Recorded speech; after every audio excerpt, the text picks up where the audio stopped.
Ration బియ్యం missing కు సంబంధించి మాజీ మంత్రి పేర్ని నాని కుటుంబం చుట్టూ ఉచ్చు బిగుస్తోంది.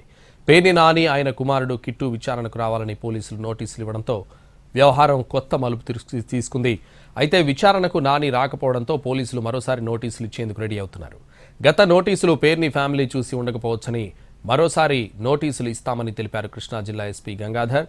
కేసుకు సంబంధించి ఎలాంటి అపోహలు వద్దన్నారు.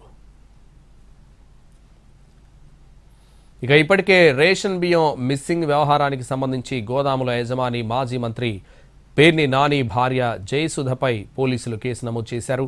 ఆమెతో పాటు మేనేజర్ మానస పైన కేసు నమోదైంది. ఈ కేసులో ముందస్తు బెయిల్ ఇవ్వాలని జయసుధ కోర్టులో పిటిషన్ కూడా దాఖలు చేశారు. అది రేపు విచారణకు రానుంది. ఇటు మానస కూడా ఈ కేసు క్వాష్ చేయాలంటూ జిల్లా కోర్టులో పిటిషన్ వేశారు.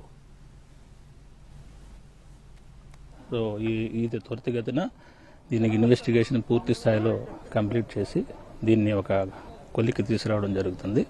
దీంట్లో పోలీసులు చాలా క్విక్గా మాకు కంప్లైంట్ రాగానే చాలా స్విఫ్ట్గా మేము దీంట్లో 3 పార్టీస్ని కూడా ఫామ్ చేసి ముద్దాయిలను పట్టుకోవడానికి ప్రయత్నాలు చేస్తూ ఉన్నాము.